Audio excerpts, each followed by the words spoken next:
नमस्कार दोस्तों, कैसे हो आप? सब बढ़िया होंगे। आपका फिर से स्मार्ट नॉलेज आसान में स्वागत है। आज मैं आपके लिए फिर से एक न्यू टॉपिक पे न्यू वीडियो लेके आ चुका हूं। तो आप चैनल को जरूर सब्सक्राइब कीजिए ताकि आपको ऐसी वीडियो आगे भी मिलते रहें।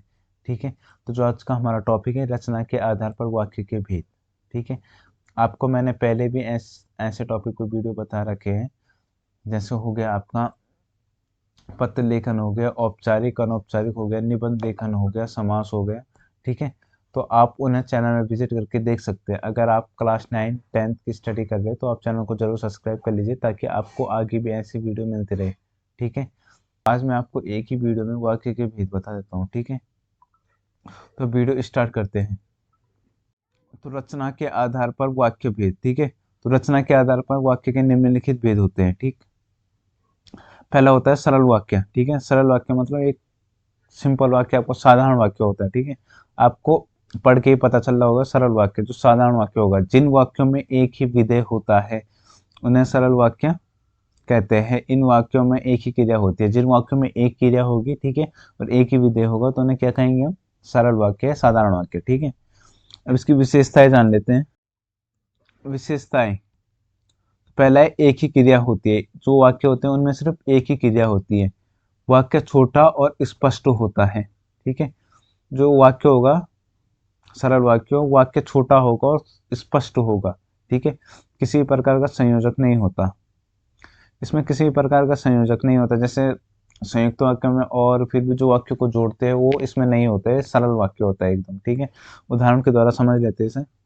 ये हमारे उदाहरण। ठीक। उदाहरण, सूरज उग रहा है। ठीक है। इसमें एक ही क्रिया है और एक छोटा वाक्य और स्पष्ट वाक्य, इसमें कोई संयोजक जुड़ा हुआ नहीं है, तो क्या होगा? सरल वाक्य होगा। ठीक है। दूसरा है राम पुस्तक पढ़ता है।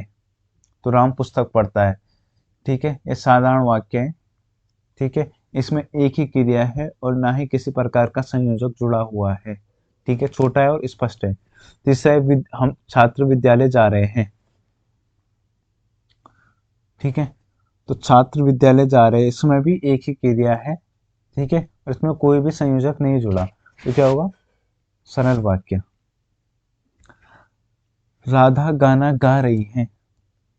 राधा गाना गा रही है। ठीक है। सिंपल सा वाक्य है। इसमें कोई आप जा रहा है कि इसमें कोई संयोजक होगा या कुछ अलग चीज। एक वाक्य होता है और पूरा होता है अपने आप में। ठीक है। पांचवा, रमेश खाना खा रहा है। तो रमेश खाना खा रहा है, इसमें क्रिया भी एक ही है। ठीक है। और ना ही कोई संयोजक जुड़ा है, तो ये भी क्या होगा? सरल वाक्य। ठीक है। उसके बाद आगे देख लेते हैं संयुक्त वाक्य। दूसरा हमारा संयुक्त वाक्य। इसके पहले परिभाषा जान लेते हैं। ठीक है।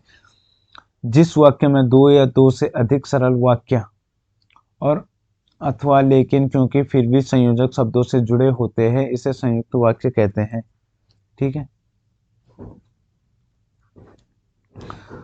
तो जिन शब्दों में और अथवा लेकिन क्योंकि फिर भी संयोजक यूज इस्तेमाल होंगे, ठीक है, तो क्या होंगे? संयुक्त वाक्य। जिस वाक्य में दो या दो से अधिक सरल वाक्य होंगे। ठीक है। तो संयुक्त वाक्य में क्या होता है? दो या दो से अधिक सरल वाक्य होते हैं। ठीक है। उनको जोड़ने के लिए और अथवा लेकिन क्योंकि फिर भी संयोजक का इस्तेमाल किया जाता है, तो क्या होंगे? हमारे संयुक्त वाक्य होंगे। प्रत्येक सरल वाक्य स्वतंत्र रूप से भी अपना अर्थ प्रकट करता है। ठीक है।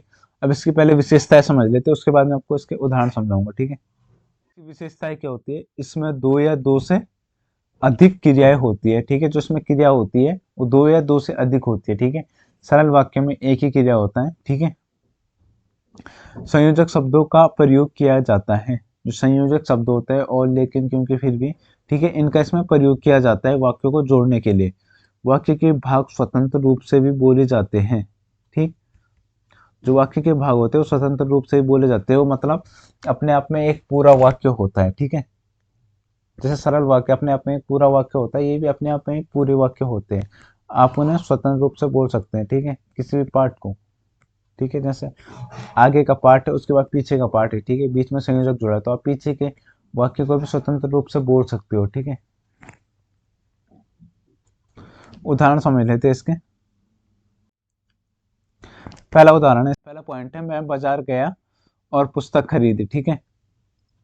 मैं बाजार गया, ये भी अपने आप में एक पूरा वाक्य है, और पुस्तक खरीदी। ठीक है, जो इसमें और है वो संयोजक है, क्योंकि वाक्य को जोड़ रहा है, दोनों वाक्य को जोड़ रहा है। ठीक है, ये भी अपने आप में एक पूरा वाक्य होता है। जैसे मैं बाजार गया, ये अपने आप में पूरा वाक्य है, और पुस्तक खरीदी ये भी अपने आप में एक पूरा वाक्य है। ठीक है, उसने मेहनत की, उसने मेहनत की, फिर भी वह असफल हो गया। उसने मेहनत की एक पूरा वाक्य है, वह असफल हो गया, ये भी एक पूरा वाक्य है। ठीक है, और इनमें जो क्रिया है वो दो है। ठीक है, और फिर भी इसमें क्या है, संयोजक है। ठीक है, तो क्या होगा, संयुक्त वाक्य। या तो तुम पढ़ाई करो, ठीक है, ये पूरा वाक्य है। खेलो, ठीक है, ये भी पूरा है।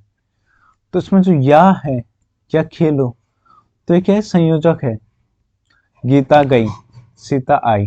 ठीक है, गीता गई और सीता आई, तो और इसमें क्या लगा है, संयोजक लगा है। बाकी ये अपने आप में पूरे वाक्य होते हैं। ठीक है, अब पांचवा है, मैंने तुम्हें बुलाया परंतु तुम नहीं आए।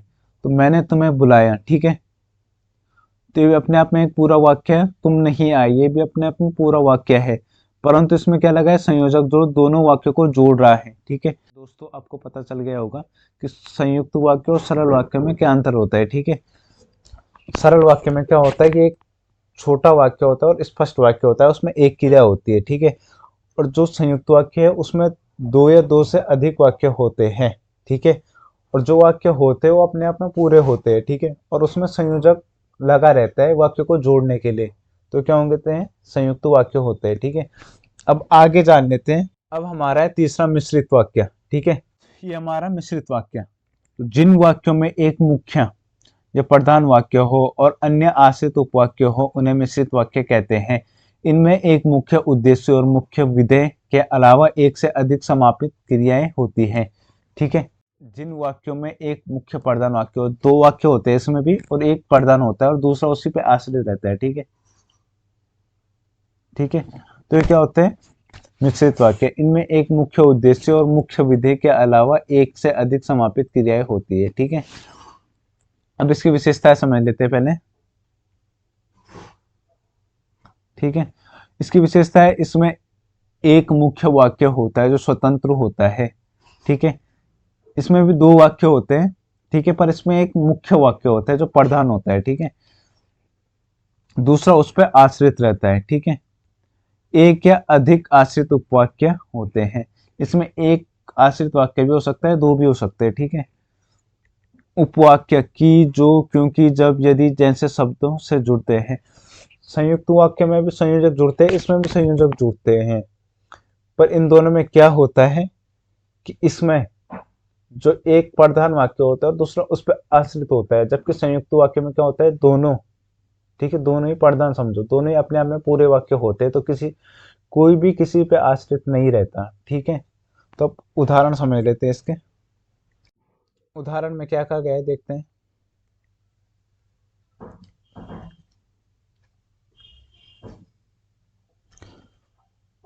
मुझे विश्वास है कि वह अवश्य आएगा। ठीक है, तो अगर आपको ऐसे में समझ नहीं आ रहा तो आप पहले वाक्य को एक बार पढ़ लीजिए, उसके बाद आपको खुद ही समझ में आ जाएगा। ठीक है, कौन सा प्रधान वाक्य है, मुझे विश्वास है कि वह अवश्य आएगा। ठीक है, तो अब वाक्य को ऐसे पढ़िए, मुझे विश्वास है कि वह अवश्य आएगा। ठीक है, तो प्रधान वाक्य मतलब आप खुद ही समझ गए, मुझे विश्वास है, ठीक है, कि वह अवश्य आएगा। तो आपको पता चल रहा होगा कि प्रधान कौन है इसमें, तो इसमें मुख्य वाक्य कौन है, मुझे विश्वास है। ठीक है, ये आपका मुख्य वाक्य हो जाएगा, प्रधान वाक्य हो जाएगा। ठीक है, वह अवश्य आएगा, ठीक है, ये क्या हो जाएगा आपका आश्रित, ये किस पे आश्रित है, मुझे विश्वास है, इस वाक्य पे। ठीक है, की हो जाएगा आपका संयोजक जो दोनों वाक्य को जोड़ रहा है। ठीक है, उसके बाद जब मैं घर पहुंचा, ठीक है, जब मैं घर पहुंचा तब वह सो चुका था। ठीक है, जब मैं घर पहुंचा तब वह सो चुका था। ठीक है, तो इसमें मुख्य वाक्य क्या होगा, तब वह सो चुका था। ठीक है, मुख्य वाक्य हो जाएगा तब वह सो चुका था। ठीक, तीसरा, यदि तुम मेहनत करोगे तो तुम सफल हो जाओगे। ठीक है,